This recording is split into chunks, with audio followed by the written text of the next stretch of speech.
Assalamu alaikum and welcome back to GEL Grammar Genius. I'm your trainer and coach Adnan Gujar and you are watching GEL Grammar Genius. Grammar Genius की एक और video में आपको welcome करता हूं मैं।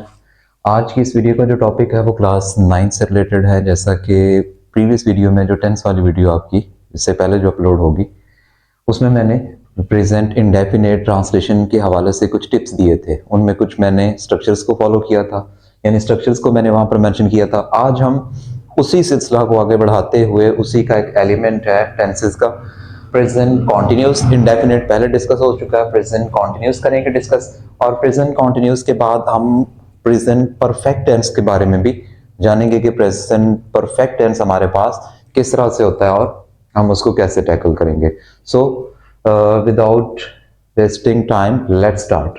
तो आज अगर हम बात करें प्रेजेंट कॉन्टिन्यूस टेंस, सबसे पहले तो इसकी पहचान लिखता हूं उर्दू में जो ट्रेडिशनली पाई जाती रहा रही रहे है हूं और हैं, ये इसकी पहचान होती है उर्दू में। एक और बात यहां पर मैं आपको जो इंश्योर करवा दूं वो आपने ये बात याद रखनी है कि कभी भी प्रेजेंट इंडेफिनेट दाते तीन नहीं होता और कभी प्रेजेंट कॉन्टिन्यूस रहा रही नहीं होता। लेकिन ये बच्चों के लेवल का है, मैं बच्चे कहता हूँ, मैट्रिक को मैट्रिकुलेशन बिल्कुल एक जीरो बेस होती है, उसमें बच्चों को ऐसे पढ़ाया जाता है। अगर मैं अभी से अपने कॉन्सेप्ट उन्हें इंस्टॉल करना या इंस्टॉल करना शुरू कर दूंगा तो इट इज नॉट गुड।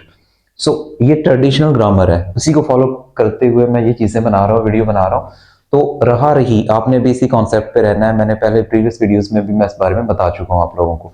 तो अब स्ट्रक्चर्स पे आते हैं। ये वही अगेन हर एक टेंस में बार बार प्रेजेंट इंडेफिनिट में भी कहा है, कॉन्टिन्यूस में भी कहूंगा, परफेक्ट में भी।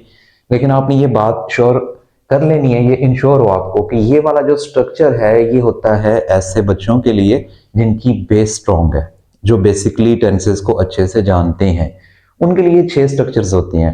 पहला सिंपल है, नेगेटिव है, इंटेरोगेटिव नेगेटिव है, डबल इंटेरोगेटिव नेगेटिव जिसे WH इंटेरोगेटिव नेगेटिव कहते हैं, और WH interrogative negative, sorry WH interrogative है और ये WH इंटेरोगेटिव नेगेटिव, यानी डबल सवालिया मनफी, सादा मनफी, सवालिया सवालिया मनफी, डबल सवालिया मनफी। ये हैं इसके पैरामीटर्स। और किसके लिए ये यहां पर साथ में मैं आपको मेंशन करके बता भी देता हूं कि ये किनके लिए हैं, जिनकी बेसिक स्ट्रॉन्ग है। ये उन बच्चों के लिए हैं जो कि जिनकी बेसिक क्या है, स्ट्रॉन्ग है। उन बच्चों के लिए है जिनकी बेसिक स्ट्रॉन्ग है। यहां पर मैं लिख भी देता हूं बेसिक स्ट्रॉन्ग या स्ट्रॉन्ग बेसिक जिनकी है, ठीक हो गया।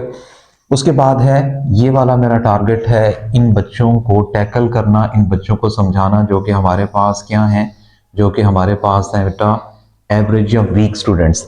और हमेशा याद रखिएगा कि कोई ब्रिलियंट जो बोर्ड टॉपर होगा या किसी भी तरह से अपने आप को जीनियस वो कंसीडर करता होगा, वो कभी भी अच्छी पोस्ट पे नहीं होगा। ये मेरा एक दावा है। हमेशा टैलेंट जब भी होता है वो एक नॉर्मल या मिडिल से होता है। एक टीचर को देख लें आप, एक टीचर एक डॉक्टर भी बनाता है, इंजीनियर भी बनाता है, साइंटिस्ट भी बनाता है, तो वो किस लेवल का होता है, मीडियोकर होता है ना, दरमियाने तबके का। लेकिन वो इतने अच्छी अच्छी प्रोडक्ट्स जो होती हैं, क्योंकि वो टीचर्स की प्रोडक्ट होती है बेटा, डॉक्टर इंजीनियर वो प्रोड्यूस करता है, वही आप कह लें कि माइंड मैपिंग करता है उनकी, वही उनकी ब्रेन वॉशिंग करता है और वही उनको किसी ना किसी डेस्टिनेशन तक पहुंचाता है। सो ये वीक स्टूडेंट्स के लिए है, एवरेज या नॉर्मल।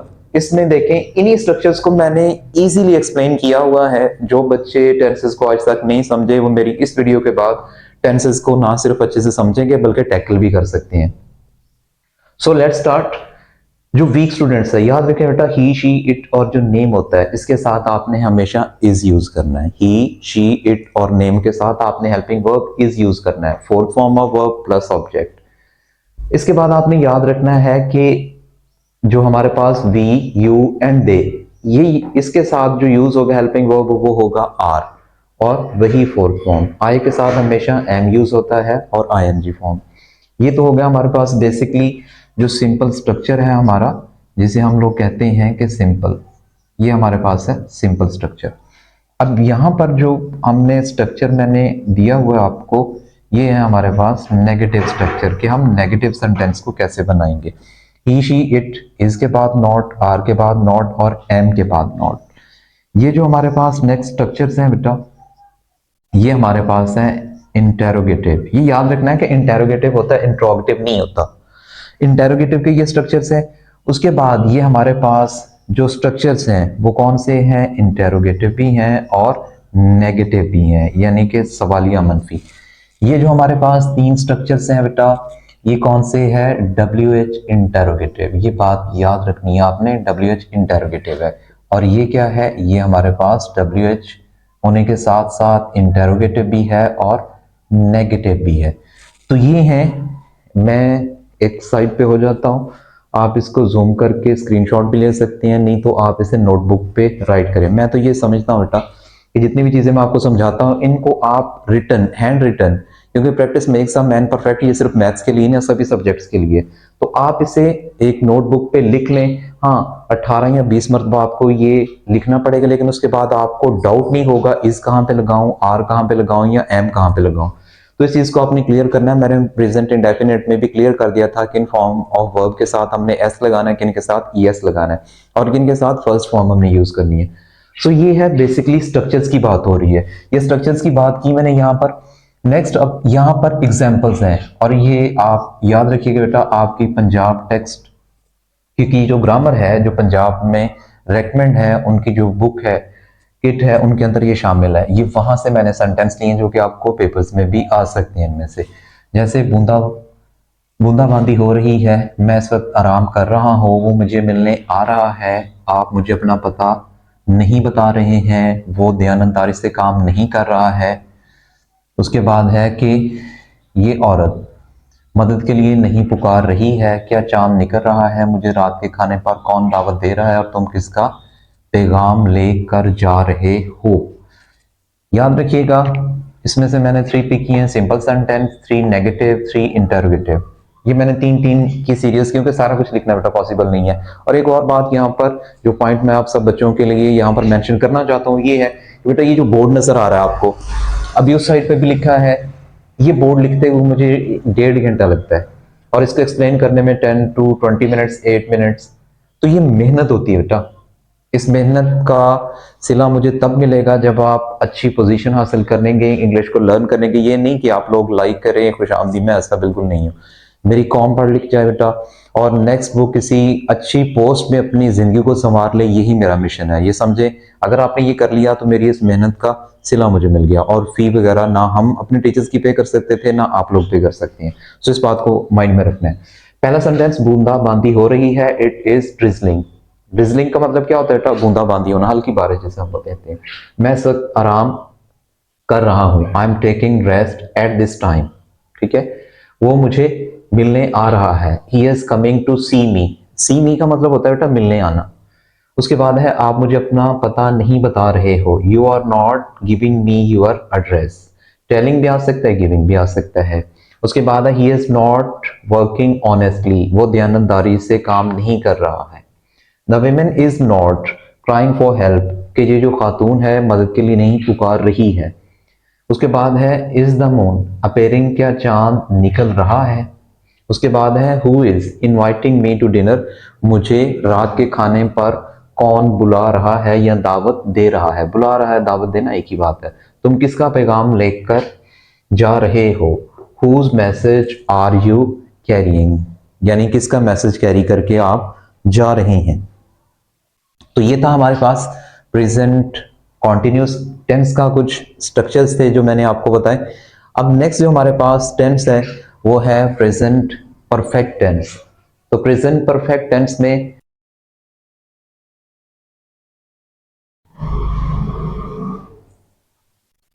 यस बेटा, अब हमने जिस टॉपिक के बारे में देखना है वो है present perfect tense. Present perfect tense की पहचान क्या होती है, छोटी है, बड़ी है, ये अलिफ या प्लस है, हूं और हैं। इसको याद रखना है बेटा आपने। यहाँ पर मैं नीचे वाली साइड पे इसको एरो का साइन देकर लिख देता हूँ, ये इंपॉर्टेंट है ज्यादा, क्योंकि बेटा ये आपको कॉमनली हर कोई बताएगा कि जो प्रेजेंट परफेक्ट टेंस होता है उसमें चुका चुकी कभी भी परफेक्ट नहीं होता है। जैसे मैंने पीछे बताया कि इंडेफिनिट, कॉन्टिन्यूस, ये टेंसेस इन पहचान से नहीं होते। जब आप मैट्रिकुलेशन के पेपर्स दे दो तो उसके बाद मैं लॉन्ग वीडियोस अपलोड किया करूंगा। लॉन्ग से मुराद है 10 मिनट्स, 15 मिनट्स, 20 मिनट्स की, उसमें आप देखिएगा 1.5 घंटे में प्रेजेंट इंडेफिनिट टेंस करवाता हूँ। अब खुद से सोचें, जो टीचर आपको 1.5 घंटे में प्रेजेंट इंडेफिनिट टेंस करवाएगा, उस टेंस को करने के बाद, उस इंग्लिश को लर्न करने के बाद क्या ज़रूरत है आपको किसी और जगह इंग्लिश लर्न करने की? तो मेरा आपसे ये सवाल भी है और जवाब भी है कि बिल्कुल नहीं। ठीक है, तो यहाँ पर प्रेजेंट परफेक्ट टेंस, ये छोटी है बड़ी है, ये लिख लिया हूँ। जैसे मैंने खाना खा लिया है, ये भी प्रेजेंट परफेक्ट टेंस है। मैं खाना खा चुका हूँ, ये भी है। चुका चुकी को आपने थोड़ा सा अवॉइड करना होता है, लेकिन अवॉइड करना वो तो क्योंकि आपको पता है छोटी है बड़ी है, लेकिन हूँ, है और है, ये आपने याद रखना है। अब हमारे पास स्ट्रक्चर्स है, ये फिर वही आ गया जैसे मैंने पीछे वहां पर क्या कहा था कि स्ट्रॉन्ग बेसिक है जिनकी, उनके लिए ये स्ट्रक्चर्स है बेटा। और ये वो स्टूडेंट्स हैं जो कि नॉर्मल है या वीक है या फिर एवरेज है, और यही मेरा टारगेट है, वीक स्टूडेंट्स। पिछला जिस तरह से मैंने वहां पर लिखा था ये सेम है, उसमें 3 स्ट्रक्चर्स थे मेंस, उसमें is, am, are, 3 helping verbs थे, इसलिए 3 बने, इसमें 2 है बेटा। अब देखिए ही, शी, इट और नेम हो तो उसके साथ आपने हैज यूज करना है। अगर आई, वी, यू और दे हो तो आपने हैव यूज करना है। बस ये आपने ही, शी, इट, इनमें से एक नाम याद कर लोगे, ही, शी, इट और नेम, हैज बाकी सब के साथ है। इसको याद करने का ये तरीका होता है, ये सिंपल है। ये हमारे पास आ गया नेगेटिव, ये हमारे पास आ गया इंटेरोगेटिव, ये हमारे पास आ गया इंटेरोगेटिव नेगेटिव, और इसी तरह से ये 6 के 6 स्ट्रक्चर्स जो हैं यहाँ पर पूरे किए हुए हैं मैंने, इनको आपने अच्छे से देख लेना है। तो ये वो स्ट्रक्चर्स हैं जो कि जिनसे हम सेंटेंसेस को बनाएंगे। अब यहाँ पर मैंने इसकी एक्सरसाइज लिखी हुई है। जैसे प्रिंसिपल ने तलबा को असनाद दे दी हैं, मैंने बताया छोटी है बड़ी है वाली ज्यादा मैंने लिखी है। तमाम परिंदे उड़ चुके हैं, पौधे बढ़कर दरख्त बन चुके हैं, मेरे दोस्त ने मुझे चाय नहीं दी है, हमारे दोस्त ने हमसे मशवरा नहीं लिया है, पुलिस ने इसे रंगे हाथों नहीं पकड़ा है, आपने मेरे लिए टिकट क्यों खरीदा है, क्या इसने गांव हमेशा हमेशा के लिए छोड़ दिया है, वो छत से कैसे गिरा। तो ये सेंटेंसेस हैं, सेम उसी पैटर्न को फॉलो किया जो मैंने यहाँ पर प्रेजेंट कॉन्टिन्यूस में किया था। 3 simple sentence, 3 negative and 3 interrogative sentences. तो ये 9 सेंटेंसेस पे बेस मैंने हर टेंस को कवर करने की कोशिश कर रहा हूँ। उनमें जो मुझे लगता है कि सेंटेंस इंपॉर्टेंट है उनको मैं यहाँ पर ट्रांसलेट करके एक्सरसाइज में as an example exercise, practice, drill, जो भी आप कह लें उसके तौर पर मैं यहाँ पर उसे लिख दे रहा हूँ। अब फर्स्ट सेंटेंस देखें, द प्रिंसिपल हैज, क्योंकि प्रिंसिपल क्या है बेटा, सिंगुलर है, इसलिए इसके साथ क्या आएगा, हैज आएगा। Given certificates to the students, principal ने तलबा को असनाद दे दी है, यानी कि काम मुकम्मल हो चुका है, तो आप यूज करेंगे हैज है। The principal has given certificates to the students. आपने याद रखना है असनाद को सर्टिफिकेट्स कहा जाता है। उसके बाद है पौधे बढ़कर दरख्त बन चुके हैं। उसके बाद हमारे पास सेंटेंस है कि जो परिंदे हैं वो उड़ चुके हैं, all the birds have phloem. अच्छा, ये मिस्टेक्स होगी। उसके बाद थर्ड है हमारे पास द प्लांट्स हैव ग्रोन। इसके बाद आपने लिखना बेटा have grown, GROWN, grown into trees, के जो पौधे हैं वो बढ़कर दरख्त बन चुके हैं या दरख्त में मुंतकिल हो चुके हैं। My friend has not given me T, मेरे दोस्त ने मुझे चाय नहीं दी है। उसके बाद है our friend has not sought our advice, कि हमारा जो दोस्त है उसने हमसे मशवरा नहीं लिया है। सॉट का मतलब होता है बेटा तलाश करना, मतलब लेना, सॉट आर एडवाइस, और ये सी वाली एडवाइस होता है किसी को नसीहत करना, और जो अमल करे उसके लिए हम यूज करते हैं एडवाइस। ठीक है, उसके बाद है next sentence, the police have not. अब याद रखिए बेटा ये जो पुलिस है ये हमेशा एज प्लूरल इस्तेमाल होता है। अब आप जरा अपनी उर्दू पे भी गौर कीजिएगा, हमेशा मैंने वर्ड आप सबने ये सुना पुलिस आती है, जबकि वर्ड होना चाहिए बेटा उर्दू में भी पुलिस आते हैं, क्योंकि पुलिस सिंगुलर नहीं है प्लूरल है। किसी भी हम कलेक्टिव नाउन को एज अ सिंगुलर ट्रीट नहीं करते, प्लूरल करते हैं। पुलिस आर कमिंग, हम में क्या होता है पुलिस इज कमिंग, क्योंकि कौन सा सिंगुलर है, पुलिस की पकड़ने के लिए है कि एक बंदा बाइक पे बैठ के आएगा, नहीं ना, गाड़ी में आते हैं 6 7 10 बंदे होते हैं। तो पुलिस हैव आएगा, हैज नहीं आएगा, पुलिस आर आएगा, पुलिस इज नहीं आएगा। ये इंग्लिश में आपकी सीधी करूंगा पेपर्स के बाद। तो the police have not caught him red handed, red handed का मतलब होता है बेटा रंगे हाथों, पुलिस ने इसे रंगे हाथों नहीं पकड़ा है।